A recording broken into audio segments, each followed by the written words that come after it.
जय श्री राधे दोस्तों, आइए सुनते हैं आज की कहानी। रमेश जी अपनी पत्नी के साथ अपनी रिटायर्ड जिंदगी बहुत हंसी खुशी गुजार रहे थे। दोनों बहुत खुश थे। उनके 3 बेटे थे। तीनों बेटे अलग अलग शहर में अपने अपने परिवारों के साथ रहते थे। लेकिन उनका एक नियम था कि दीपावली के समय तीनों बेटे अपने पूरे परिवार को लेकर अपने माता पिता के पास आते और वो दिन ऐसे व्यतीत हो जाते थे कि पता भी नहीं चलता। अचानक न जाने क्या हुआ कि उनकी खुशियों को मानो नजर लग गई। अचानक रमेश जी की पत्नी को दिल का दौरा पड़ता है और एक झटके में उनकी सारी खुशियां बिखर गई। तीनों बेटों को जब ये खबर सुनाते हैं तो तीनों बेटे अपने पिता के पास आते हैं और अपनी माँ का सारा क्रियाकर्म करने के बाद शाम का वक्त था, सभी एक साथ बैठे थे।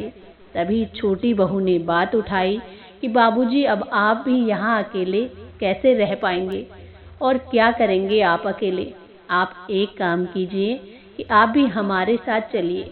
इतना सुनने के बाद रमेश जी कहते हैं कि नहीं बहू, अभी यहीं रहने दो, यहाँ अपनापन लगता है बच्चों की गृहस्थी में। और इतना कहकर वो चुप हो गए।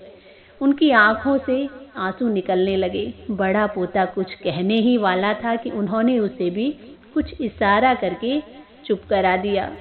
और अब कहते हैं कि बच्चों, अब तुम्हारी माँ तो हम सबको छोड़कर जा चुकी है, लेकिन उनकी कुछ चीजें हैं, तुम लोग आपस में बांट लो, मुझसे अब नहीं संभाली जाएंगी। और इतना कहकर वो अलमारी की तरफ गए। वहां से एक थैले लेकर आए और उसमें बहुत सारे गहने थे। उसमें चांदी का श्रृंगारदान था। बड़ा बेटा कहता है कि पिताजी, ये घड़ी तो माँ अपनी बड़ी बहू को देना चाहती थी। और तभी दूसरा बेटा कहता है कि पिताजी, ये श्रृंगारदान जो है कब से माँ अपनी इस मंझली बहू को देने के लिए कह रही थी। तो इतना सुनने के बाद रमेश जी धीरे से कहने लगे, और सब कुछ तो मैंने तुम सब में बराबर बांट दिया, लेकिन इन 2 चीज़ों को वो बहुत पसंद करती थी। इनसे उन्हें बहुत लगाव था। कभी कभी वो निकाल कर इन्हें देखा करती थी। लेकिन अब कैसे मैं इन 2 चीज़ों को 3 बहुओं में बांटूं? सब एक दूसरे का मुंह देखने लगे।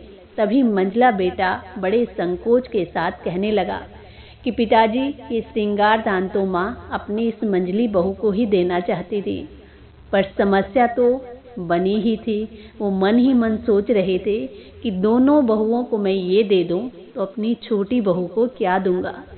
उनके मन के भाव को मानो उनकी छोटी बहू ने पढ़ लिया और वो कहने लगी कि बाबूजी, आप इतना परेशान क्यों होते हो?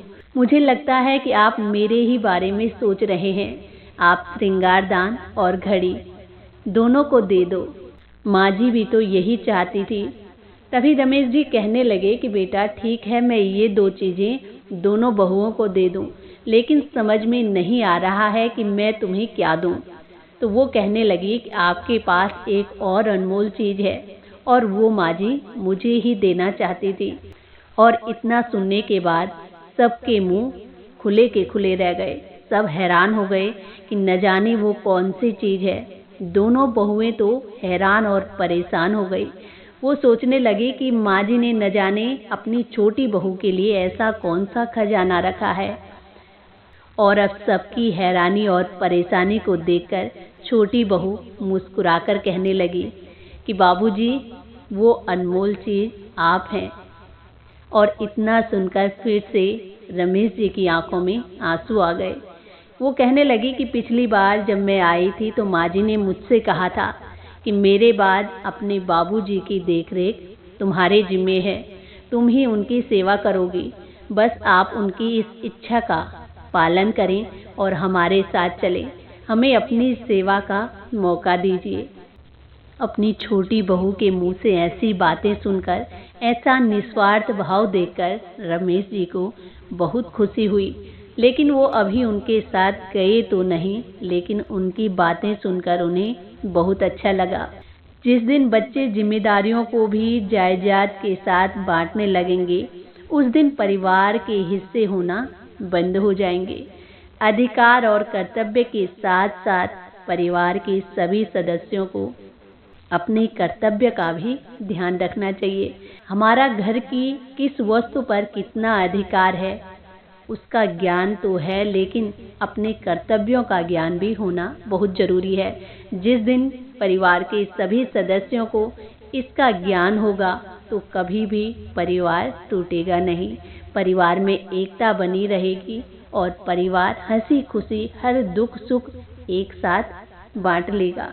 तो दोस्तों, ये थी आज की कहानी। इसी के साथ जय श्री राधे, जय श्री कृष्णा।